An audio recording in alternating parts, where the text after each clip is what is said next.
सर्व सन्माननीय पत्रकार बंधू भगिनींचं सगळ्यात प्रथम मी आजच्या या पत्रकार परिषदेच्या निमित्ताने आपलं सर्वांचं या ठिकाणी स्वागत करतोय।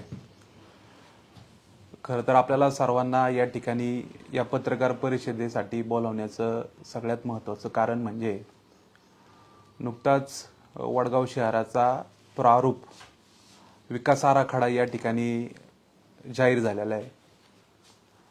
खरं तर हा प्रारूप विकास आराखडा हा वडगाव शहराच्या पुढील 20 वर्षाच्या नियोजित विकासासाठी या ठिकाणी जाहीर करण्यात आलेला आहे।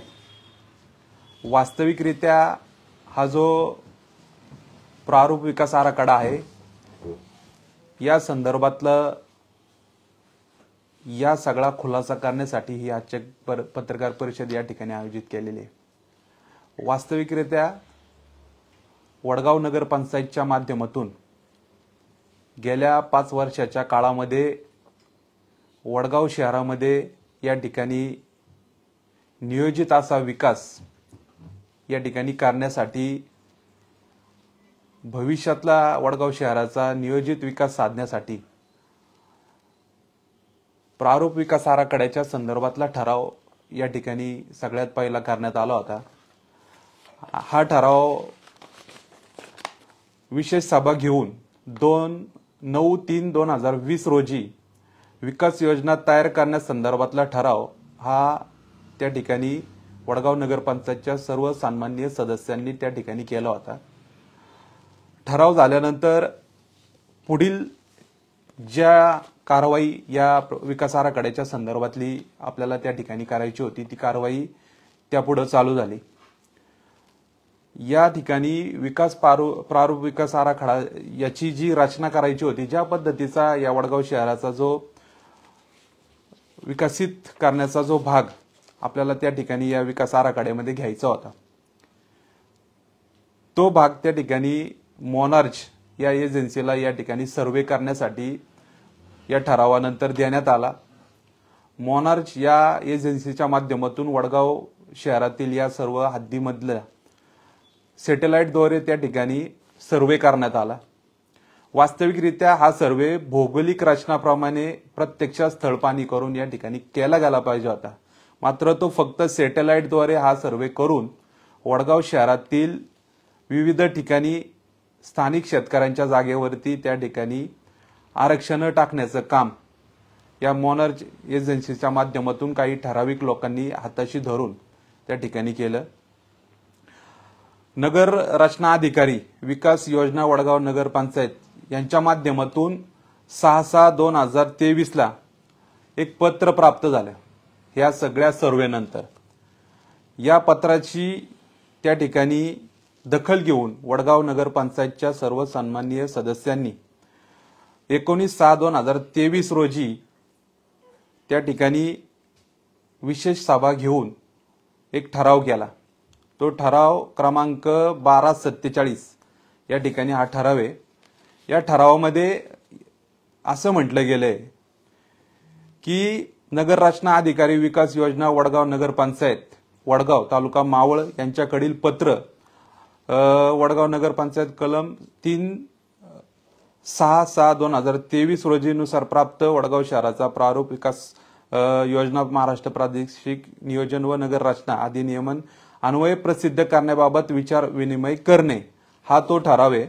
या ठरावामध्ये नगर रचना अधिकारी यांच्याकडनं पत्र त्या ठिकाणी प्राप्त झाल्यानंतर जो काही आपला प्रारूप विकास आराखडा होता तो सर्व सन्माननीय सदस्यांच्या समोर त्या ठिकाणी तो विकास आराखडा खोलण्यात आला आणि या विकास आराखड्यामध्ये जे काय बदल करायचे होते किंवा विकास आराखड्या संदर्भातल्या ज्या काही अडचणी होत्या त्या ठिकाणी त्या सर्व सन्माननीय सदस्यांच्या पुढे त्या ठिकाणी मांडण्यात आल्या। अशा पद्धतीचा हा ठराव या ठिकाणी मंजूर करून त्याच्यामधील बदल जे परिष्ठ क्रमांक 1, 2, 3, 4 याप्रमाणे असे 99 बदल हे त्या ठिकाणी केले असल्याचा ठराव हा त्या ठिकाणी मंजूर करण्यात आला। मात्र हा ठराव त्या ठिकाणी घेत असताना किंवा हा ठराव मंजूर करत असताना जे सर्व सन्माननीय सदस्य नगरसेवक त्या ठिकाणी या ठरावाच्या सभेप्रसंगी उपस्थित होते, अशा सर्व सदस्यांना हे जे काय 99 बदल झालेले आहेत ते 99 बदल मुळीच दाखवण्यातच आले नाही. फक्त हा हस्तांतरित करण्यात आलेला जो काय प्रारूप विकास आराखडा आहे तो फक्त सभासदांच्या पुढे त्या ठिकाणी खोलण्यात आला, तेवढ्यापुरतं त्यांना त्या ठिकाणी दाखवण्यात आला आणि त्याच्यानंतरचे जे 99 बदल होते हे जे बदल केले ते बदल कुठल्याही सदस्याला सांगून विचारून केलेले नाहीत. मुळात हे 99 बदल जे त्यावेळेस जे करण्यात आले तेच बदल अजूनही या वडगावच्या प्रारूप विकास आराखड्यामध्ये आहेत. याचा अर्थ की जे काय आज आमच्या शेतकरी बांधवांवरती त्या ठिकाणी त्यांच्या जागेंवरती आरक्षण टाकून अन्याय करण्याचं काम काही ठराविक लोकांनी त्या ठिकाणी सत्तेत असताना केलेले आणि अशा या सर्व ठरावाला सर्व सदस्यांनी त्या ठिकाणी फक्त एकमताने कुठलाही ठराव त्या ठिकाणी मंजूर केलेला नाहीये. या सदस्यांना विश्वासात न घेता हा सर्व प्रकार झालेला आहे. त्याचं मूळ कारण असे की नगर रचना अधिकारी विकास योजना वडगाव नगरपंचायत यांच्याकडील पत्र हे मी सांगितल्याप्रमाणे 6/6/2023 प्राप्त झालं असून त्यांनी वडगाव शहराचे तयार केलेला प्रारूप विकास योजना महाराष्ट्र प्रादेशिक नियोजन व नगर रचना अधिनियम नुसार प्रसिद्धीसाठी नगर परिषदेत हस्तांतरित केलेला आहे. त्यानुसार या बाबतीत आजच्या सभेत विचार विनिमय करण्यात आला. नगर रचना अधिकारी यांनी हस्तांतरित केलेला वडगाव शहराचा प्रारूप विकास योजना नकाशा अहवाल आणि तंत्रशुद्ध कागदपत्राच्या आजच्या सभेत अवलोकन केले. त्यानुसार नगर रचना अधिकारी यांनी हस्तांतरित केलेल्या शहराचा प्रारूप विकास योजना नकाशा अहवाल कागदपत्राच्या आजच्या सभेत अवलोकन केले असता त्यात काही बदल आवश्यक आहेत असे सन्माननीय सदस्यांचे मत झाले. याच्यामध्ये कुठल्याही सन्माननीय सदस्यांचं जे काय आवश्यक असणारे बदल करायचे हे कुठल्याही सन्माननीय सदस्यांचं मत झालंच नव्हतं. हे मत काही ठराविक लोकांचं होतं. जो हस्तांतरित झालेला जो विकास आराखडा होता हा फक्त त्या ठिकाणी सदस्यांना फक्त दाखवण्यात आला. त्याच्यानंतरचे जे बदल करायचे होते किंवा जे बदल आता आपल्याला दिसत आहेत मोठ्या प्रमाणात हे फक्त ठराविक लोकांनी केलेले बदल आहेत. याच्यामध्ये बिल्डर लॉबी असेल त्यांच्या आर्थिक काही गोष्टींची पूर्तता करून त्या ठिकाणी हे बदल केलेले आहेत. याच्यामध्ये कुठल्याही सदस्याचा या बदलामध्ये कुठेही त्या ठिकाणी त्यांचा विचार नाहीये, सहभाग नाहीये. हे मला सगळ्यात पहिले क्लिअर करायचे. आणि जे काय बदल केलेत ते बदल आपल्या पुढे आहेत. हे परिशिष्ट क्रमांक 1 आणि बाकीचे 4चे सगळे बदल आहेत. हे 99 बदल केलेले आहेत. या 99 बदलामध्येच या वडगाव शहराचा विकास आराखड्यामध्ये या स्थानिक शेतकऱ्यांवरती अन्याय झालेला आहे. हे बदल आहेत. या बदलामध्ये आता तुम्ही म्हणसाल की हे बदल केले आणि तुम्हाला माहित नाही असं तुम्ही आता चुकीचं बोलताय. हे का माहिती नाही किंवा आम्हाला विश्वासात घेऊन का केलं नाही याचं एक उदाहरण तुम्हाला मी देतो. ज्या मासिक सभेमध्ये हा ठराव करण्यात आला त्याच सभेमध्ये सायली माळसकर या स्वतः उपस्थित होत्या. जर त्यांना हे बदल माहिती असते तर त्यांच्याच जागेमध्ये पडलेलं आरक्षण हे त्यांना माहिती असतं का नाही? पण त्यांच्याच जागेत पडलेलं आरक्षण हे त्यांनाही माहित नाहीये. याचा अर्थ पूर्णपणे या सर्व सदस्यांना बॉडीला अंधारात ठेवून हे सर्व बदल पैशाचे आर्थिक व्यवहार करून हे करण्यात आलेले आहेत हे स्पष्ट होते. यामध्ये सायली माळसकर यांच्या या ठिकाणी घराचा जागेचा सर्वे नंबर आहे 87 आणि 88.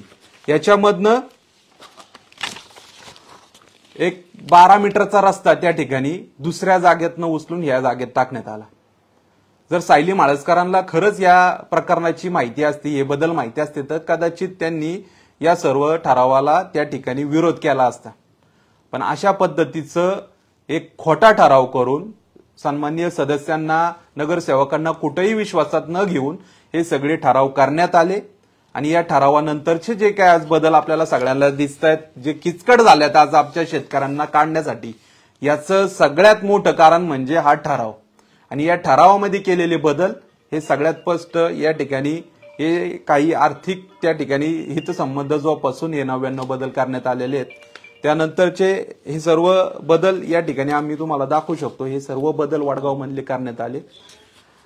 त्यानंतरचा दुसरा मुद्दा असा आहे, विशेष म्हणजे जे काय आज मुख्य अधिकाऱ्यांना त्या ठिकाणी अधिकार दिल्याचं ते सगळीकडे सांगतायत की बॉडीने आम्हाला अधिकार दिलेले आहेत, प्रशासन काळामध्ये आम्ही ते सगळं पुढचं विकास आराखड्यातलं काम आम्ही पाहू शकतो. बरोबर आहे. विद्यमान नगरसेवकांनी कार्यकारिणी 8/8/2023 रोजी बरखास्त होणार होती. त्यामुळं विकास योजना प्रक्रिया खंडित होणार नाही याकरिता शासनाच्या धोरणानुसार नियोजित समिती गठीत करण्यास ही सभा सर्वानुमते मंजुरी देत आहे आणि उपरोक्त ठरावाच्या अनुषंगाने मुख्य अधिकारी यांनी पुढील प्रशासकीय कारवाई करण्यास व 26/1 अन्वये प्रसिद्ध करण्यास ही सभा सर्वानुमते मंजुरी देत आहे. माझं याच्यात म्हणणं असे, ज्यावेळेस वडगाव नगरपंचायतची बॉडी 8/8/2023 ला बरखास्त होणार होती, त्याच वेळेस मला वाटतं सन्माननीय त्या काळाचे सर्व सदस्य असतील किंवा नगराध्यक्ष असतील, त्यांनी खरं तर ही पुढची प्रक्रिया ही मला वाटतं थोडी पुढे न्यायला पाहिजे होती. कारण की बॉडी बरखास्त झाल्यानंतर त्या ठिकाणी विकास आराखड्याचं काम जे चालू झालं त्याच्यामध्ये कुठल्याही सदस्याला एवढीशी पण माहिती आजपर्यंत तिथली मिळालेली नाहीये. जर बॉडी त्या ठिकाणी असती तर आज जो काय गोंधळ चाललाय, आज जो मुख्य अधिकाऱ्यांचा मनमानी पद्धतीने जो कारभार चाललाय त्याच्यावरती रोख लावण्याचं काम हे सन्माननीय सदस्यांनी तिथं केलं असतं. मला सांगायचंय, आपल्या नगरपंचायत स्थापनेच्या वेळेच्या काही नगरपंचायती आहेत, त्या नगरपंचायतीचा अजूनही विकास आराखडा तयार झालेला नाहीये. मग आपल्यालाच का घाई होती?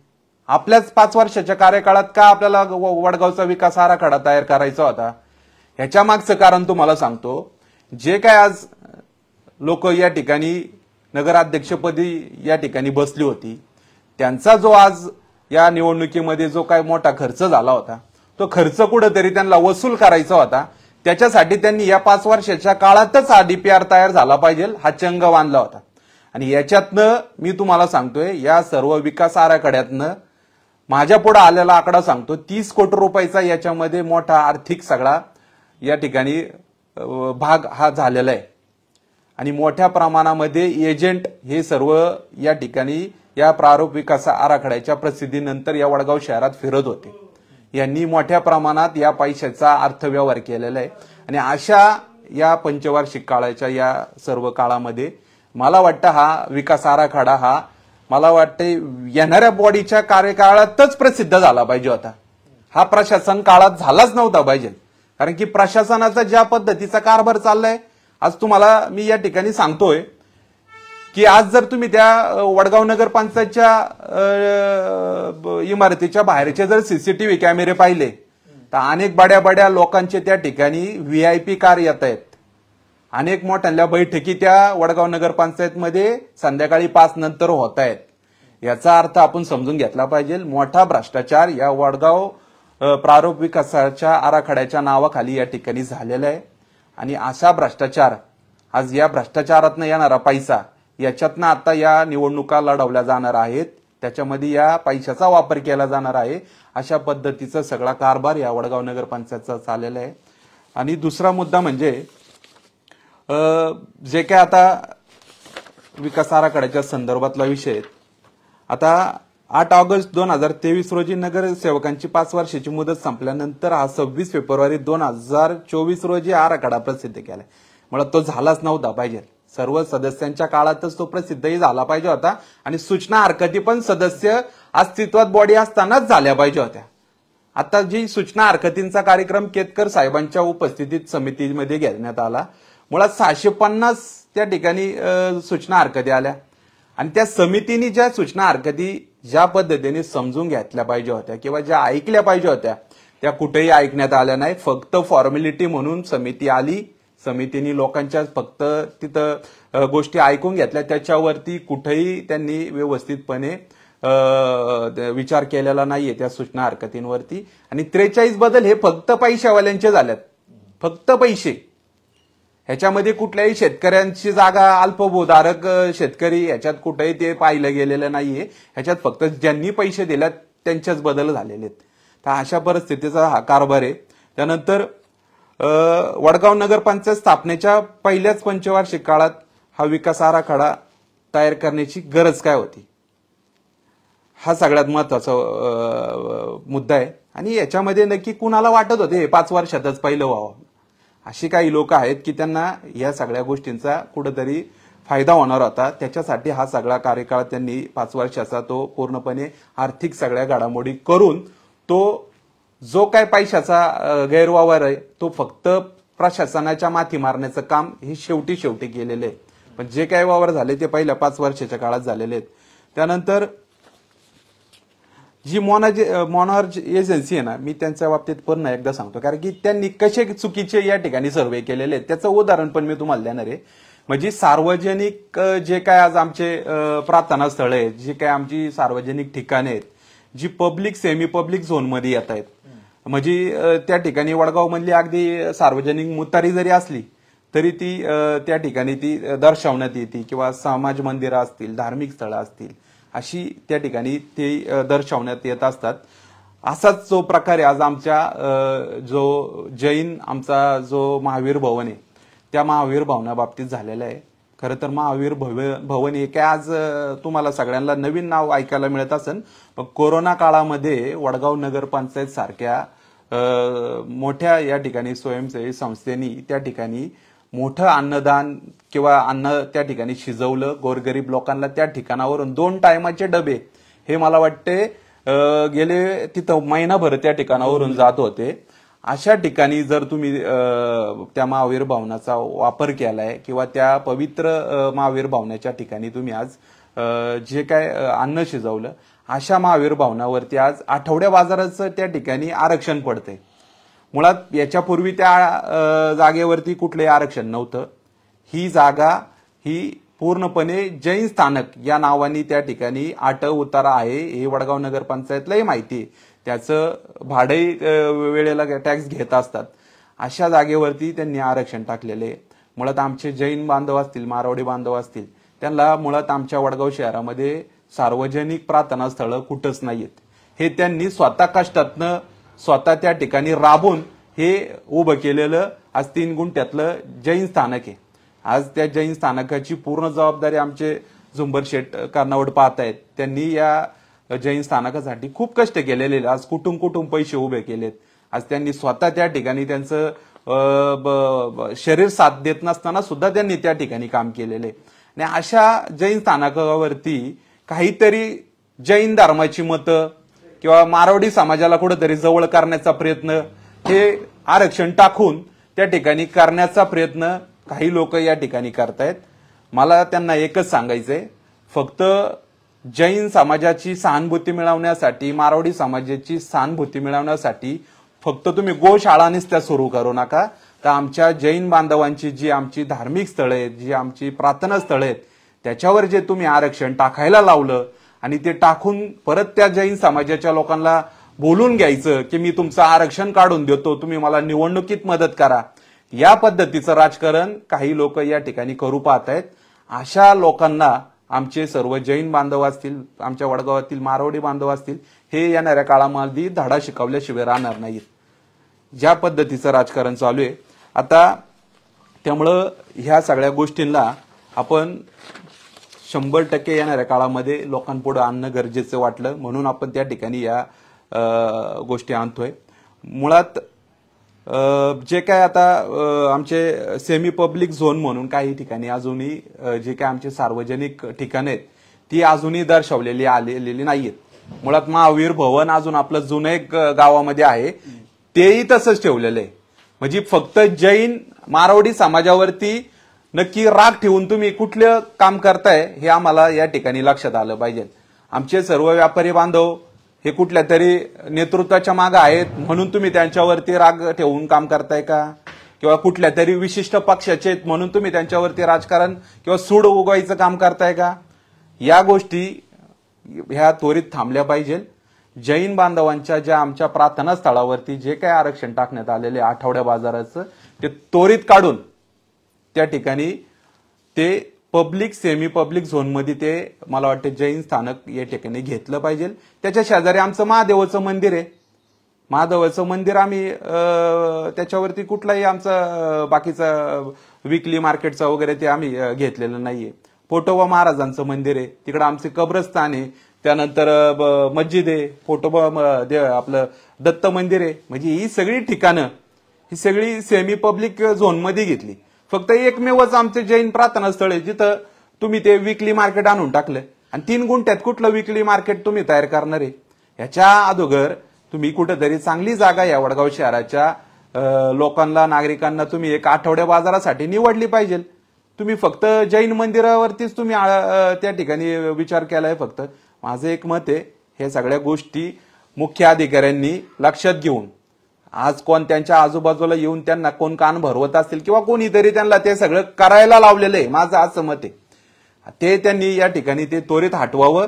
जर त्या गोष्टी जर वेळेत झाल्या नाही तर याच्या पुढं आम्ही स्वतः या सर्व जैन बांधवांसोबत राहणार आहोत. त्यांच्या प्रत्येक गोष्टीमध्ये आम्ही त्या ठिकाणी सहभागी होऊन या सगळ्या गोष्टीला न्याय देण्याचं काम करणार आहे. त्यानंतर असाच एक प्रकार हा जैन बांधवांचा आमच्या एक भागवती दीक्षा चा जो कार्यक्रम आमचे संदीपजी बापन आहेत त्यांच्या मालकीचा गट क्रमांक 193 या जागेत झाला होता. मला वाटते 100 वर्षामध्ये हा असा कार्यक्रम कुठंच झाला नव्हता. तो कार्यक्रम आमच्या या वडगाव मावळमध्ये झाला. मला वाटते या कार्यक्रमाला 100च्या पेक्षा अधिक साधू संत महाऋषी असे चांगले चांगले शंकराचार्याच्या दर्जाचे आपल्या हिंदू धर्माच्या अशी लोक या ठिकाणी आली होती. आणि आज त्या ठिकाणी झालेला हा कार्यक्रम झाल्यानंतर जी जागा काही लोकांच्या डोळ्यात आली जी आजपर्यंत नव्हती, पण या कार्यक्रमानंतर डोळ्यात आली आणि त्या जागेवरती पार्किंग या ठिकाणी तुम्ही झोन टाकताय. प्रशासकीय इमारती आपल्या जरूर आहेत, त्यांच्यासाठी पार्किंगची व्यवस्था झाली पाहिजे, मान्य आहे. पण त्या प्रशासकीय इमारती बांधत असताना तुम्ही पार्किंग व्यवस्था त्यावेळेस का नाही विचारात धरली की बाबा या प्रशासकीय इमारती ज्या आपण बांधतोय तिथं पार्किंग असणं गरजेचं आहे. म्हणजे तुम्ही इमारती बांधत असताना लोकांच्या जागेवरती तुम्ही पार्किंग टाकणार आहात का? आणि सगळ्यात महत्वाचं, एवढं मोठं पवित्र, एवढं मोठं चांगल्या पुण्यवान लोकांची पाय त्या धर्तीला लागले, त्या ठिकाणी लागले, अशा ठिकाणी हे आरक्षण टाकण्यात आलं. याच्यातनं आमच्या जैन बांधवांचं असेल, मारवाडी बांधव असतील, यांच्या आस्थेला त्या ठिकाणी धक्का पोहोचलेला आहे.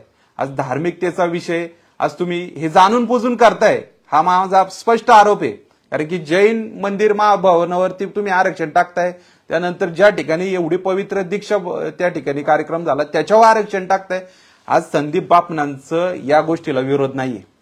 तेही म्हणतात ठीक आहे, गावच्या कुठल्याही चांगल्या गोष्टीसाठी आमच्या परिवाराचं योगदान आहे. पण आज त्या परिवाराला विचारात घेऊन किंवा त्या परिवाराशी जर तुम्ही या सगळ्या गोष्टी बोलल्या असतात तर त्यांनी त्यांच्या मालकीची अजून एक जागा त्यांच्याकडे होती, त्या ठिकाणी त्यांनी ती जागा 100% दिली असती. पण एक चांगल्या पवित्र जागेवरती तुम्ही आज आरक्षण टाकताय आणि त्या आरक्षणात फक्त कशासाठी टाकताय? काहीतरी आर्थिक लाभ व्हावा. आज त्यांनाही बऱ्याच एजंटचा फोन जातोय की काय तुम्ही जर तडजोड करत असाल, पैशाचे आर्थिक व्यवहार करत असाल तर आम्ही ते आरक्षण काढून घेऊ. हे एजंट कोणाचे आहेत? ह्याच्या खोलापर्यंत जाण्याची गरज आहे. भरपूर मोठ्या प्रमाणात ह्या वडगावच्या परिसरात हे एजंट पेरले गेलेले आहेत आणि त्यांची लिस्ट मी पुढच्या तुमच्या या सगळ्या पत्रकार परिषदेमध्ये येणाऱ्या काळामध्ये देणार आहे. त्यामुळं अशा गोष्टी या ज्या मोठ्या प्रमाणात या वडगावच्या विकास आराखड्याच्या नावाखाली सुरू आहेत या त्वरित थांबणं गरजेचे आहेत. दुसरा विषय जो आज आपला गावठाण हद्दीतील उपरस्ते आज जे टाकत असताना सगळीकडे जे गावठाण हद्दीतले उपरस्ते ते पूर्णपणे 9 मीटरचे टाकण्यात आलेले. ठीक आहे, 9 मीटरचे रस्ते झाले पाहिजे, प्रत्येक गल्ली बोळात रस्ते गेले पाहिजे, प्रत्येक व्यक्तीला तिथून येणं जाणं सोयीस्कर झालं पाहिजे. पण अशा ठिकाणचे रस्ते टाकत असताना गावठाण हद्दीतले जी काय बांधकाम आहेत जुनी, आज ती नकाशावरती तुम्हाला त्या ठिकाणी मोठ्या प्रमाणात दिसत आहेत की ही जागा मोठी दिसते, पण त्याच्यामध्ये आमचे जे काय मिळकतदार आहेत, आज त्या मिळकतदारांमध्ये पण पोटी हिस्से झालेले आहेत ना. अशा पोटी हिस्स्यामध्ये पुढचा हिस्सा मोठ्या भावाला, मधला हिस्सा मधल्या भावाला आणि शेवटचा हिस्सा लास्टच्या भावाला. अशा ठिकाणी जे काय बांधकाम आज आपल्याला दिसत आहेत, तुम्ही रस्ते टाकताना टाकलेत, तुम्हाला या प्रॉपर्ट्या मोठ्या दिसत आहेत, पण या प्रॉपर्ट्या मोठ्या दिसत असताना हा 9 मीटरचा रस्ता, हा इकडनं गेलेला 12 मीटरचा रस्ता, हे सगळे सेटबॅक सोडल्यानंतर या मधल्या बांधकामांना काय जागा राहते बांधकाम करायला? ठीक आहे, तुम्हाला TDR मिळेल, FSI मिळेल, पण तो घेऊन काय करायचा आहे? उद्या भावाभावाचं जमत नाही, मग त्यांनी एकत्रित येऊन कशा काय त्या इमारती डेव्हलप करायच्या गावातल्या, किंवा मग तो TDR विकायचा का त्यांनी आणि तिथनं बेघर व्हायचंय का? तुमचा तो प्रयत्न आहे का? मुळात या ठिकाणचे जे 9 मीटरचे रस्ते गेलेले आहेत, हा जो आमचा रस्ता आहे, एक रस्ता आहे आमच्या दत्त मंदिरापासून तर चिंचेच्या गणपतीपर्यंत गेलाय, तो 9 मीटरचा रस्ता टाकण्यात आलाय. त्यानंतर आमचा गणेश मंदिर तिथनं जो घेतलाय तो शिवाजी चौकापर्यंत आपल्या टाकण्यात आलेला आहे. हा 9 मीटरचा रस्ता, हा 9 मीटरचा रस्ता, आणि जो मुख्य रस्ता गेलाय तो 12 मीटरचा रस्ता. ह्याच्यामध्ये 12 मीटरचं वाइंडिंग सोडून, इकडनं 9 मीटरचं वाइंडिंग सोडून मधली जी काय प्रॉपर्टी आज शिल्लक राहतील त्याला बांधकाम करायला जागाच शिल्लक राहत नाही. मग हा तुमचा नियोजित विकास आराखडा आहे का, जो 20 वर्षाचा तुम्ही विचार करून करताय? 20 वर्षात ही बांधकामं झाली पाहिजे का नाही झाली पाहिजे? म्हणजे या सर्व लोकांचं नुकसान करायचं. आता हा जो रस्ता आहे पाठीमागनं गणेश मंदिराकडनं गणेश भाऊ गेलेला रस्ता, हा 9 मीटरचा करण्यात आलेला आहे. त्याच्या बाजूचा विचार केला का तुम्ही? त्याच्याच बाजूने रेल्वे लाईन गेलेली आहे, त्याचं वाइंडिंग किती सोडावं लागते? 30 मीटर. याचं आपल्याला 9 मीटर. मधल्या घरांनी काय करायचं? मुळात एकत्रित असणाऱ्या ज्या आमच्या प्रॉपर्टी आहेत, आमच्या सार्वजनिक जागा आहेत, त्या भावाभावांचा वाद असून सुद्धा ते आज बांधता येत नाहीत. आणि जर ह्या अशा पद्धतीचं जर ते दोन्ही बाजूनी जर जागा सोडून करायचं म्हणलं तर ह्या प्रॉपर्ट्या डेव्हलपच होणार नाहीत. आता 9 मीटर रस्ता ठीक आहे, त्याचा बेनिफिट त्यांना मिळेल, पण बेनिफिट घ्यायला त्यांच्या जागा तर शिल्लक राहिल्या पाहिजे. तर जागा शिल्लक राहत नाहीये. त्यामुळं हा जो गणेश मंदिर ते शिवाजी महाराज चौक आहे हा रस्ता, त्यानंतर दत्त मंदिर ते चिंचेचा गणपती रस्ता, हा मला वाटतंय 9 मीटर जो टाकण्यात आलेला आहे तो 6 मीटर करण्यात आला पाहिजे. त्यामुळं या सर्व प्रॉपर्ट्या विकसित होतील. वडगावचं गावठाण हे मुळात खूप छोटे आहे आणि त्याच्या मुळावरती जर हे असे रस्ते पडले तर काही गावठाण विकसित होणार नाही, हे असं पडून राहील सगळं. त्यामुळे वडगावचा खराच तुम्ही विचार करताय ना पुढचा 20 वर्षाचा, तर या सगळ्या बांधकामांचा विचार करून तुम्ही त्या गोष्टी केल्या पाहिजे होत्या. त्या मुळात कुठं झालेल्या दिसत नाहीयेत. हा सगळ्यात एक महत्वाचा मुद्दा आहे. त्यानंतर सगळ्यात महत्वाचा विषय, आज आमची बाजारपेठ वडगावची मोठी आज बाजारपेठ एकमेव रस्ता आहे, एकमेव बाजारपेठ आहे. मुळात ती आज बाजारपेठ आहे ना, या सर्व या वडगावच्या दैनंदिन रोजचा जो काय कारभार चालतोय, या कारभारातनं कुठंतरी आज तशी ती तग धरती, कुठंतरी ती उपजरत चाललेली. आणि अशाच बाजारपेठेवर परत तुम्ही मुळावर त्याच्या काहीतरी आणून टाकायचा प्रयत्न करताय. मध्यंतरी जो 15 मीटरचा रस्ता हा बाजारपेठेतनं टाकण्यात आला होता, कुठून? खंडोबा मंदिर ते पंचायत समिती चौकाच्या तिथपर्यंत, तो 15 मीटरचा रस्ता त्या ठिकाणी सगळ्या आमच्या व्यापारी बांधवांनी, बाजारपेठेतल्या सगळ्या आमच्या ग्रामस्थांनी यांनी त्या ठिकाणी मागणी केली होती की तो 15 मीटरचा रस्ता रद्द करून तो 12 मीटर करावा सरसकटा. कुठपर्यंत? पंचायत समितीपर्यंत. पण तो फक्त रस्ता त्या ठिकाणी जो 12 मीटर केलाय तो फक्त वडगाव नगर पंचायत पर्यंत केला. म्हणजे कुठून विशाल भाऊ? खंडोबा मंदिरापासून तर नगरपंचायत पर्यंत हा 12 मीटर रस्ता केला. पण त्याच्या पुढं नगरपंचायती बसून तर मग पंचायत समिती चौकाच्या पुढं पर्यंत तो परत पुन्हा 15 मीटरच ठेवण्यात आला. ह्या 15 मीटरचं जे काय तुम्ही आज रस्ता तिथे ठेवलाय त्याच्यामुळे आमची ही जी काय आमची सगळी रहिवासी आहेत, नागरिक आहेत आमची जुनी आहे, आज त्यांच्या घरांनाही आज मोठ्या पद्धतीचं त्या ठिकाणी रोड वाइंडिंग होते. आणि हा आहे ना, हा रस्ता हा फक्त काहीतरी चुकीच्या मतांचा विचार करून किंवा ह्याचं श्रेय कुठंतरी लाटायचे, नगरपंचायतनी टाकायचं काम काढायचं, आम्ही काढायचं काम करायचं, हे काही ठराविक लोक चालू आहेत. हे संगनमतानी चाललेले. आजही काही लोक बॉडीत नसली तरी त्यांच्या विचारांनी हा मुख्य अधिकारी वागतोय, एवढं मी तुम्हाला ठामपणे सांगू शकतो. यांच्या बैठका आहेत ना, या रात्रीच्या रविवारच्या कुठल्या कुठल्या हॉटेलला चालतायत, या सगळ्या आमच्याकडे ऑफ द रेकॉर्ड आलेले. हे वेळ आल्यावर आम्ही सगळ्या गोष्टी बाहेर आणणार आहे. पण हा जो रस्ता आहे जो आज 15 मीटर ठेवण्यात आलाय तो त्वरित त्या ठिकाणी सरसकटा खंडोबा मंदिर ते पंचायत समिती चौक हा 12 मीटर करण्यात यावा. त्या पुढचा रस्ता 18 मीटर असू द्या ना, इकडनं खंडोबा मंदिरापासून अक्षय पॅलेस पर्यंत 18 मीटर असू द्या ना. आपली ही बाजारपेठ आहे, या बाजारपेठेला 100% लोक आली पाहिजे, वर्दळ वाढली पाहिजे, गाड्या सोयीस्कर गेल्या पाहिजे, ह्या मताशी मी पण त्या ठिकाणी ठाम आहे, सहमत आहे. पण जर चुकीच्या पद्धतीने आज आमच्या व्यापारी बांधवांना तुम्ही वेठीस धरण्याचं काम करत असाल किंवा कोणीतरी त्या व्यापारी बांधवांचं नेतृत्व करते, त्या नेतृत्वाला कुठंतरी तुम्हाला डॅमेज करायचंय म्हणून हे सगळे प्रकार तुम्ही करत असाल, हे मला वाटतं त्वरित थांबवलं पाहिजे. असं माझं या ठिकाणी नगरपंचायतला आव्हान आहे. त्याच्यानंतर आता तुम्ही एक मुख्य रस्त्याचा हा विषय घेतलाय, त्यानंतर आता जाणून बुजून काही ठिकाणी आरक्षण आमच्या शेतकरी बांधव आहेत, आज आमचे चव्हाण मंडळी आहेत, भिलारे आहेत, कुडे आहेत, यांच्या जागेवरती जाणून बुजून आरक्षण त्या ठिकाणी आजही या 43 बदल जे काय झालेत ते बदल सोडून जे 650 हरकती त्यावेळेस आल्या होत्या त्याच्यामध्ये ते टाकण्यात आलेले आहेत. त्या लोकांच्या कुठेही हरकतींची व्यवस्थित दखल घेतली नाही. फक्त ती आरक्षणं ही काढू, आम्हाला निवडणुकीला मदत करा, आम्ही तुमच्या सोबत ही सगळी आरक्षणं काढून द्यायचा प्रयत्न करू, कुठंतरी त्यांना 4 लोकांना घेऊन जायचं, कुणाकडून तरी शब्द घ्यायचा आणि त्या शब्दावरती त्यांना काम करायला भाग पाडायचं, असा प्रकार मोठ्या पद्धतीने या वडगाव शहरामध्ये आता चालू आहे. तुमच्याकडे जर विकासाचं राजकारण होत नसेल तर विकास आराखड्यावरती राजकारण करण्याचं काम मला वाटतं काही लोकांनी केलं नाही पाहिजे. तुम्हाला खरंच निवडणुका लढवायच्यात तर तुमच्या कामाच्या जोरावर लढवा. अशी लोकांची अडवणूक करून त्यांना कुठंतरी तुमचं काम भाग पाडायचं काम करून आरक्षणाच्या माध्यमातून असलं काम करू नका, एवढंच मला या निमित्तानं सांगायचंय. त्यानंतर शेवटचा मुद्दा मी तुम्हाला सांगणार आहे.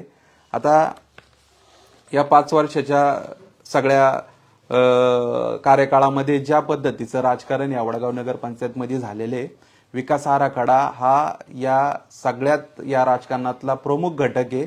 या आराखड्यातनं मोठा भ्रष्टाचार हा मी तुम्हाला सांगितल्याप्रमाणे 30 कोटी रुपयाचा वर हा भ्रष्टाचार त्या ठिकाणी झालेला आहे. आणि या भ्रष्टाचाराच्या पैशातून काही लोक आता या ठिकाणी राजकारण करत आहेत. अशा लोकांना मला सांगायचंय, या भ्रष्टाचाराच्या पैशातनं लोकांची कामं तुम्ही करताय पण ती लोकांनाही त्या ठिकाणी पटणार नाहीयेत. अशा लोकांना तुम्ही जे काय आज काही ठराविक गोष्टीचं आमिष दाखवताय, या गोष्टी न पटणाऱ्या आहेत. तुम्हाला या वडगाव शहराच्या विकासासाठी राजकारण करण्याची संधी दिली होती, ती संधीचा विचार करून तुम्ही गावचा विकास करावा, एवढंच मला सांगायचंय. आणि जो काय आज विकास आराखडा हा चुकीच्या पद्धतीने सगळ्या लोकांवरती लादला गेलेला आहे, हा विकास आराखडा त्वरित त्या ठिकाणी रद्द करून पुन्हा नवीन सर्वेक्षण करून हा प्रारूप विकास आराखडा तयार करावा, अशी मागणी या ठिकाणी मी आज या ठिकाणी करत आहे. सर्व आमचे व्यापारी बांधव असतील, वडगावकर ग्रामस्थ असतील, यांच्यासोबत येणाऱ्या काळामध्ये एक मोठं जन आंदोलन आम्ही सर्वजण उभे करतोय. कायदेशीर या सगळ्या गोष्टीला लढा देण्याचं काम आम्ही या ठिकाणी करणार आहोत. एवढंच आजच्या या पत्रकार परिषदेच्या निमित्ताने आपल्याला सर्वांना सांगायचं होतं. आता या संदर्भातल्या आपल्या काय या ठिकाणी प्रश्न असतील तर तुम्ही ते विचारू शकता. तुमच्या घराच्या जवळच जाणारा रस्ता आहे, त्या रस्त्याची चाळण झालेली आहे, मध्ये त्यावर बातमी पण लावली होती, अद्याप प्रशासन जागा होत नाही. काल सोमवारी मोठ्या प्रमाणात वडगाव शहरामध्ये वाहतूक कोंडी झाली. 2-2.5 तास वाहतूक कोंडी सोडवता आली नाही. इकडून नव्या रस्त्याचं काम सुरू केल्यामुळं जो अरुंद रस्ता आहे, वाकडी तिकडी वाहनं, या संदर्भात काय आपल्या वतीने? मुळात सर, वडगाव शहराला आपल्याला कनेक्टिव्हिटी खूप कमी आहे आणि त्यातले हे प्रमुख रस्ते जर आपण पाहिले तर आज वडगाव साखळी रस्ता असेल, आज मुख्य रस्ता असेल आणि आपला पोलीस स्टेशनकडनं जाणारा, हे प्रमुखच 2-3 रस्ते आहेत. तसं शहराच्या दृष्टिकोनातून आपल्या या शहराला अधिकचे रस्ते आपल्याला उपलब्ध झाले पाहिजे. त्यासाठी हा विकास आराखडा निश्चितपणे फायदेशीर ठरेल. ज्या पद्धतीचा हा वडगाव साखळी रस्त्याचं काम आमदार साहेबांनी त्या ठिकाणी 2,15,00,000 रुपये देऊन या ठिकाणी या नगरपंचायतच्या माध्यमातून त्या ठिकाणी करण्यात आलं होतं. याच्यामध्ये 3 ठेकेदार नेमवले गेले होते. 3ही ठेकेदार हे अगदी नगरपंचायतच्या सर्व नियमाप्रमाणे काम करण्याचा प्रयत्न केलाय. ह्याच्यामध्ये जो आता हा आमच्या या समोरून गेलेला रस्ता आहे त्याची जी चाळण झाली, खरं तर ही चाळण आज नाही, गेल्या 3 वर्षापासूनच चाळण झालेली आहे. मुळात हा जो ठेकेदार आहे हा सागर ढोरे, हा काही लोकांच्या अधिकच्या जवळचा ठेकेदार आहे. आम्ही अनेक पत्रव्यवहार नगरपंचायतशी केले. त्या पत्रव्यवहारानंतर सुद्धा वडगाव नगरपंचायत प्रशासन या ठेकेदाराचा का अजून लाड पुरवतोय हे आम्हाला बघायचंय. आणि वडगाव नगरपंचायत प्रशासनाने जर या ठेकेदाराला वेळेत या रस्त्याची दुरुस्ती करायला जर नाही सांगितली तर तुम्हाला येत्या 2 दिवसामध्ये या रस्त्याच्या संदर्भातलं जे आम्ही पाऊल आजपर्यंत घेतलं नव्हतं, किंवा एक स्थानिक एक आपला ठेकेदार आहे, एक तरुण मुलगा आहे, त्याला कुठेतरी एक चांगलं प्लॅटफॉर्म मिळतोय म्हणून आम्ही आजपर्यंत या विषयात जास्त खोलात गेलो नव्हतो. पण हा प्रमुख वर्दळीचा रस्ता आहे ना, अशा रस्त्याची जर खराबी झाली असेल तर आता मुख्य अधिकाऱ्यांना आम्हाला कशा पद्धतीने या रस्त्याचा न्याय मागायचा तो आम्ही येत्या 2 दिवसात तुम्हाला तो दिसल. कालची वाहतूक कोंडी जी आहे, जो मुख्य रस्त्याचं काम सुरू केलेलं आहे, ठेकेदारांनी काही ऍक्सेस दिला नाही, त्यामुळे अरुंद रस्त्यावरनं एकदम शेकडो लोक तालुक्याच्या मुख्यालयाच्या ठिकाणी येतात. मग नगरपंचायतच्या वतीनं तिथं उपाययोजना केली पाहिजे, खड्डे भरले पाहिजे, रस्ता रुंद केला पाहिजे. एकीकडे वडगाव मावळ पोलीस स्टेशनची पत्रे लावलेली आहेत, दुसरीकडे चिखल मार्ग आहे. मग ह्याच्या बाबतीत तुम्ही मुख्य अधिकाऱ्यांना काय 100% मी आजच जे पोलीस स्टेशनचे आमचे काही कर्मचारी मित्र आहेत त्यांनाही सांगितलं, तुमच्या पोलीस स्टेशनचे काही लोक त्या ठिकाणी उभे असले पाहिजे, जी काय ट्रॉफिक तिथं होतीये त्याच्या संदर्भात तुम्ही त्या ठिकाणी नियोजन केलं पाहिजे. मुख्य अधिकाऱ्यांनी मुळात मुख्य अधिकाऱ्यांना हा रस्ता पहिला माहिती आहे का नाही तो मला विचारावा लागेल, कारण की त्यांचं काम फक्त केबिन मध्ये बसून या वडगाव शहरामधलं चालत असतं. त्यांनी स्वतः पाहिलं का नाही मला माहित नाही, पाहिला असता तर 100% त्यांनी त्याच्यावरती उपाययोजना केल्या असत्या. अजूनही वडगाव साखळी रस्ता त्यांनी पाहिलेला नाही, पाहिला असता तर हे खड्डे पडलेले आहेत ते त्यांना लक्षात आले असते. आणि याच गोष्टीचं स्मरण करून देण्यासाठी आम्ही या वडगाव मुख्य रस्त्याचे जे काय आज आम्ही इथले चांगल्या कामाचे फोटो आज आम्ही त्यांना काढून त्यांच्या कार्यालयामध्ये लावायला देणार आहे, की तुम्ही खरंच तुमच्या कार्यकाळात खूप चांगल्या पद्धतीचा रस्ता झालाय, त्याचं एक स्मरण राहावं म्हणून आम्ही त्यांना ते फोटोचं गिफ्ट देतोय आम्ही त्यांना पाठवून. अध्यक्ष, जो डीपी रोडचा डीपी प्लॅनचा जो विषय आहे, हा डीपी प्लॅन फक्त पैसे कमवण्याच्या उद्देशाने टाकण्यात आला होता. 100% 5 वर्षाच्या कार्यकाळात तुम्हाला काय घाई पडली? माझ्या माहितीप्रमाणे जेवढ्या वडगाव नगरपंचायतच्या सोबत नगरपंचायती स्थापन झाल्या ना, त्याच्यातला अजून कुठल्याच नगरपंचायतचा डीपीआर तयार झालेला नाही. वडगाव नगरपंचायतला काय गरज पडली लगेच डीपीआर तयार करायचं? याच्या मागे फक्त पैशाचं राजकारण होतं. गेलेले पैसे वसूल कसे करायचे तर या डीपीआर मधनं करायचे, कारण की ह्याच्यापेक्षा दुसरी मोठी संधी त्यांना कुठलीच नव्हती. मी काय सांगतोय, 30 कोटी रुपयाची याच्यामध्ये मोठी उलाढाल झालेली, हे तुम्हाला मी येणाऱ्या काळामध्ये पुराव्यासहित तुमच्या पुढे मांडणार आहे. कुठल्याही नगराचा विकास होत असताना तो नियोजितबद्ध होणं कधी पण योग्य आहे.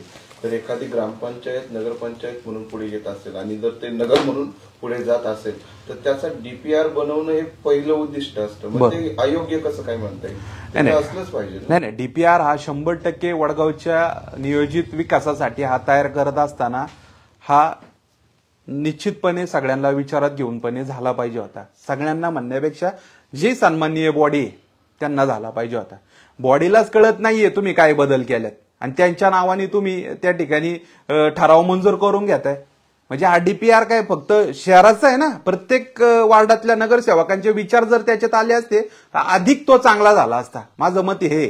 पण ठराविक लोकांच्या हातात हा कारभार होता, त्यांनी फक्त पैशाची त्या ठिकाणी सगळी गणितं आखली आणि त्या पद्धतीने तो डीपीआर तयार केलाय. ह्याच्यात ज्या पद्धतीची जी रचना पाहिजे होती ती नाहीये. आजही पहा तुम्ही, हे सॅटेलाइटद्वारे हा डीपीआर तयार झालाय.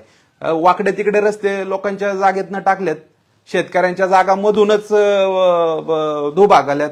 म्हणजे हे रस्ते करत असताना ह्याच्यामध्ये काय गाव चाललंय मोठा कोणी विचार चांगला केलाय असातला भाग नाही. हे सगळं फक्त आर्थिक हित जपण्यासाठी केलेले. डीपीआर हा शहराची गरजच आहे. आजही सांगतोय डीपीआर नाही म्हणून काय विकास थांबतोय का? आज पिंपरी चिंचवड शहर आहे, तळेगाव आहे, अनेक अजून नगरपंचायती आहेत, नगर परिषद आहेत. पण डीपीआर नाही म्हणजे काय विकासच करता येत नाही का? येतो ना करता. ज्या मूलभूत गोष्टी आहेत त्याच्यावर आपण काम करू ना. आणि डीपीआर तर गरजच आहे. डीपीआर जरी झाला तर 100% विकास आपण त्या डीपीआर नुसार करणार आहोत का? आणि होणार पण नाही, मी पण सांगतो तुम्हाला. पण हे डीपीआरच्या गोष्टी ज्या आहेत ह्याच्यातनं फक्त अर्थकारण साधलं गेले, बाकी काही नाही. वडगावचं डीपीआर जो झालाय ना हा शेतकऱ्यांच्या मुळावरतीच आहे पूर्णपणे आणि बिल्डरांच्या बाजूने आहे सगळा. तुम्ही मागाशी बोलताना म्हणालात की डीपीआर बनवण्यासाठीची जी काही पहिली बैठक झाली होती ती सदस्यांच्या काळात झाली होती, मात्र त्यानंतर तो मंजूर हा प्रशासकीय काळात. बरोबर. तुमची मागणी मंजूर होणं आणि पुढची प्रक्रिया ही नवीन बॉडी अस्तित्वात आल्यानंतर व्हावी हीच आहे. येस, माझी मागणी तीच होती आणि तेच झालं पाहिजे होतं. तुम्ही का घाई तो डीपीआर प्रसिद्ध केला? बॉडीचा कार्यकाळ संपतोय हे तुम्हाला माहित होतं ना. 8 ऑगस्टला आपली संपते बॉडीचा कार्यकाळ. तुम्ही का घाई केली? करायचीच नव्हती. तुमची बॉडी अस्तित्वात असते ना तर हे सगळे जे काय आज चुकीच्या पद्धतीने आरक्षण टाकलेत ना सगळीकडे, ही थांबवता आली असती. याच्यामध्ये या सदस्यांना अधिकार राहिला असता काय चाललंय काय नाही. ह्याच्यामध्ये आता एकटा सीओ एकदम होल्ड अँड सोल्ड आहे. तो त्याच्या केबिन मध्ये बसून वडगावचा विकास ठरवतोय. अरे तो आम्ही ठरवणार होतो, आमचे नगरसेवक निवडून कशाला गेले होते? आज त्या गावचा विकास करण्यासाठीच गेलते ना. आता आमचं सीओ ठरवणार का आमच्या गावचा विकास कोणाच्या बांधावून आणि कोणाच्या दारावून करायचा? या चुकीच्या गोष्टी याच्यावरती अंकुश राहिला असतं. आज त्या सीओ वरती अंकुश नाहीये, त्याच्यावर अंकुश दुसऱ्यांचं आहे आणि तो त्यांचं ऐकून करतोय सगळं. मला हे सांगायचं. तुम्ही वारंवार दोन गोष्टींचा उल्लेख करता. एक म्हणजे की सीओ वरती कोणाचा तरी अंकुश किंवा सीओ कोणाचा तरी ऐकून करतायत, आणि दुसरा गोष्ट की डीपीआर बनवत असताना आर्थिक व्यवहार झाला हे तुम्ही पत्रकार परिषदेमध्ये जाहीररित्या म्हणाले. हा खूप गंभीर आरोप आहे की डीपीआर होत असताना 30 कोटीचा उल्लेख पण तुम्ही करताय. जरी इतकी मोठी राशी इतक्या मोठ्या प्रमाणात गैरव्यवहार होत असेल तर त्यासाठी कुठला पर्याय तुम्ही अवलंबणार आहे हे सगळं थांबवण्यासाठी? थांबवण्यासाठी आता काय आहे, हे सगळं बंद दाराआड चालते. मी तुम्हाला काय म्हणलो, तिथले सीसीटीव्ही फुटेज जर पाहिले ना नगरपंचायतच्या आवारातले, तुम्हाला सगळं स्पष्ट होईल. कुणाच्या गाड्या येतात, कुणाच्या गाड्या जातात, किंवा त्या मुख्य अधिकाऱ्यांचे जर फोन रेकॉर्ड तपासले ना तुम्हाला सगळं कळलं की कुणी त्यांना फोन केलेत, कुणी त्यांच्याकडनं आरक्षण काढून घेतल्यात, कुठल्या हॉटेलला त्यांना बोलवलंय मिटिंगला. हे सगळ्या गोष्टी ह्या सगळ्या त्या ठिकाणी झालेल्या आहेत. फक्त आता ज्या पद्धतीचं चाललंय हे सगळं कुठंतरी थांबवण्यासाठी आता आम्हाला याला एकच पर्याय, न्यायालय. याच्या विरोधात आम्ही न्यायालयात जाऊ, प्रशासनाकडे या गोष्टीसाठी दाद मागू. आज पिंपरी चिंचवडचंच पहा ना, जर तुम्ही शेतकऱ्यांच्या स्थानिकांच्या माती जर चुकीच्या पद्धतीने तुम्ही डीपीआर लादणार असेल तर तो आज त्या ठिकाणी विरोध केल्यानंतर तो थांबवण्यात आला, रद्द करण्यात आला. तीच मागणी आमची. याच्या विरोधात आम्ही सर्व ग्रामस्थ असेल, सर्व आमचे व्यापारी बांधव असेल, आम्ही याच्या विरुद्ध लवकरच न्यायालयीन सगळ्या गोष्टी करून आम्ही पुढे जाते. काका, तुमच्यासाठी प्रश्न आहे. तुम्हाला असं वाटतंय का की या डीपीआर मध्ये जैन बांधवांना टार्गेट केलं जात आहे म्हणून? जैन बांधवांच्या जागा आहेत किंवा ज्यांची धार्मिक स्थळं आहेत त्याच्यावरती आरक्षण टाकून तुम्हाला टार्गेट केलं जात आहे असं वाटतंय? सरळ आहे. तो पहिला जो आराखडा तयार झाला त्यामध्ये आमचं जैन महावीर भवनचा काही उल्लेख झालेला नव्हता, काय नव्हता. आता ह्या जो नंतर झाला त्याच्यामध्ये आमचं एकच स्थळ आहे चांगलं की ते सर्व समाजासाठी वापरलं जातं. बरोबर. सर्व समाजासाठी. इथं वडगावमध्ये सामुदायिक विवाह होतात, त्याच्यासाठी आम्ही ते देतो, जितके दिवस पाहिजे तितके दिवस. त्याच्यानंतर मावळ फेस्टिवलचा कार्यक्रम होतो त्यावेळेस पण देतो, किंवा अन्य जर काही कार्यक्रम असेल सार्वजनिक गावच्या पातळीवरचा तर ते देतो. त्याच्यावरती आम्ही सर्व लोकांनी राशी जमा करून ते महावीर भवन उभं केलेले आहे. काळाची गरज आहे, लोकसंख्या वाढलेली आहे. आमचं छोटं एक आहे ना जैन स्थानक आहे बाजारपेठेत, ते काही पुरत नाही, म्हणून आम्ही आमची जागा आम्हाला बक्षीस मिळालेली त्याच्यावरती कितीतरी वर्ष बाजार भरत होता. बाजारवाले त्याच्यावरती 50 रुपयाच्या पावतीप्रमाणे 30-40 बसून ते पैसे ग्रामपंचायत घेत होती. पण ग्रामपंचायतीच्या काळातच आम्ही अर्ज देऊन ते इमारत बांधायला सुरुवात केली. त्याच्यात जास्तीत जास्त आम्ही 4-5 जणांनी पुढाकार घेऊन ती बिल्डिंग उभी केलेली. आणि सार्वजनिक स्थळासाठी आमचे जैन धर्माचे जे गुरु येतात ना ते हे असतात, फिरते असतात. त्यांना घर दार पैसा अडका काय नाही, परिग्रह नसतोच त्यांच्याकडं. तर त्यांना थांबण्यासाठी किंवा एखादं जर काही सार्वजनिक मोठा कार्यक्रम असेल तर त्याच्यासाठी आम्ही त्याचा वापर करतो. विनामूल्य जो काही खर्च होतो तो आम्ही आमच्या वर्गणी करून, साफसफाई म्हणा, लाईट बिल म्हणा, आता 2 वर्ष झाले आम्हाला त्याच्यावरती घरपट्टी पण लादलेली. तिथं काय उत्पन्नाची बाजू काहीच नाहीये, तरी पण ते घरपट्टी आम्ही त्यांना निवेदन दिलं होतं की सार्वजनिक जैन धर्माचं स्थळ आहे, इथं काय उत्पन्नाची बाजू काहीच नाहीये की आम्ही त्याच्या बदली मोबदला काही घेत नाही. तरी सुद्धा त्यांनी ते म्हणले ते आता सगळीकडे झालेलं आहे, तुम्हाला पण बंधनकारक राहील. अच्छा, पण त्यांचा जो प्रश्न होता तो की हे हेतू पुरस्पर होतंय का? म्हणजे तुम्हाला टार्गेट करण्यासाठी, जैन धर्मीयांना टार्गेट करण्यासाठी काय परमेश्वरांनी त्यांना बुद्धी दिली आणि आम्हाला आहे ना त्याच्यावरती आरक्षण टाकलं. आम्ही रुपेश महाराजकरला एक दिवस बोलून सगळ्या गोष्टी सांगितल्या. त्या म्हणले मी समाजासाठी काम करतो, धार्मिक स्थळावरती जे काही आलेले निर्बंध त्याच्यासाठी जितका होता होईल तितका मी प्रयत्न करीन आणि त्या प्रयत्नाशी मी कायमस्वरूपी बांधील राहील. मला याच्यातून काही साधायचं नाही, पण मी जिथं अन्याय आहे तिथं मी न्याय मागवायचा मी 100% प्रयत्न करेन.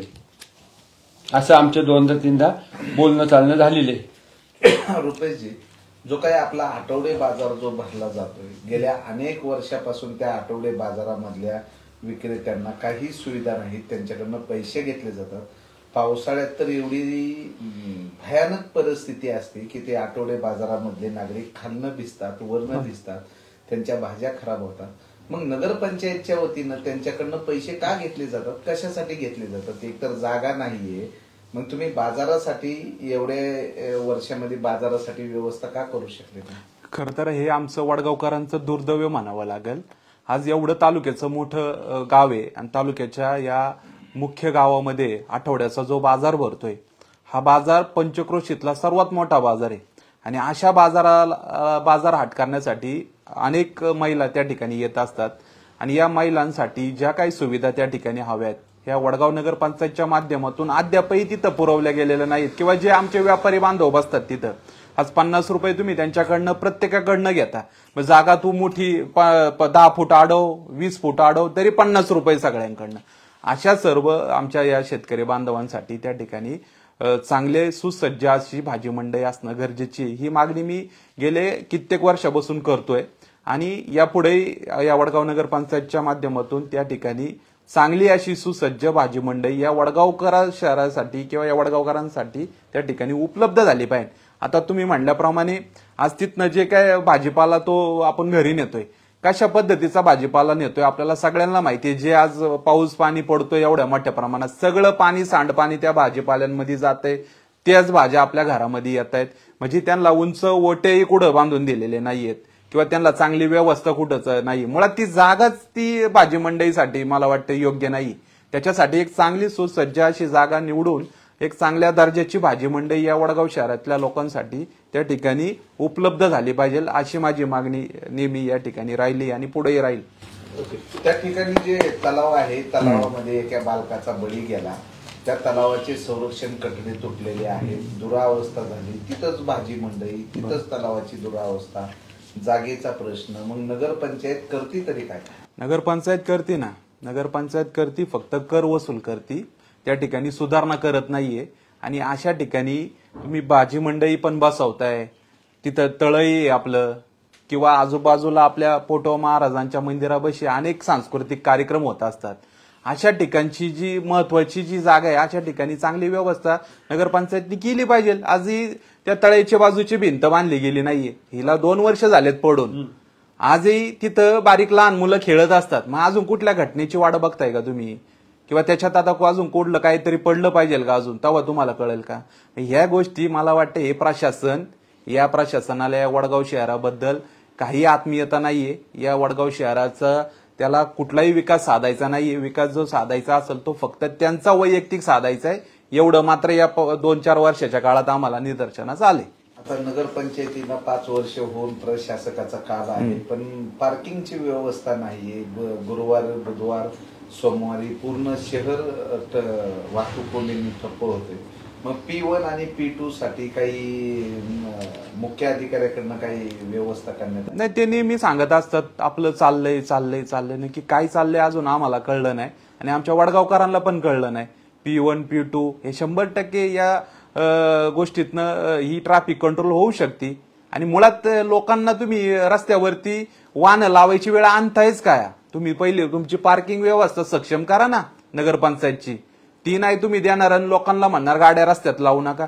अरे लोक आज वाहनं घेऊन येत आहेत, ते आज त्यांच्या बाजारपेठेमध्ये जात असताना त्यांना ते अडथळे होत आहेत ना. पण तुम्ही ती व्यवस्था करून द्या, त्यानंतर हे सगळ्या गोष्टी सुरळीत होईल.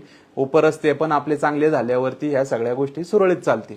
माझा प्रश्न कर्नावट साहेबांना आहे. साहेब मला सांगा की प्रत्येक व्यापाऱ्यांनी येणाऱ्या ग्राहकासाठी जर पार्किंग व्यवस्था केली तर वाहतूक कोंडीचा प्रश्न बराचसा संपू शकतो.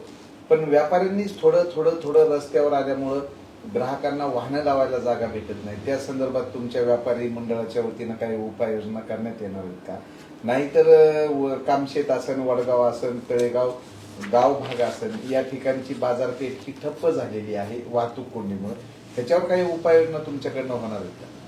ह्याच्यावरती उपाय म्हणजे स्थानिक जी लोक येतात ते काही गाड्या घोड्या घेऊन नाही येत. टू व्हीलरवरती येतात, समजा लांब सोसायटी असेल किंवा माळीनगर असेल किंवा केशवनगर असेल तिकडनं येतात, ते तेवढे येतात 10-15 मिनिटं त्यांची गाडी लागलेली असती साईडला, आणि असं काही ठिकाण नाही आहे की बाबा आता तिथं पार्किंगसाठी ती गाडी तिथं लावून येणं, तो दुकानदाराशी संपर्क साधून आपलं सामान घेईल.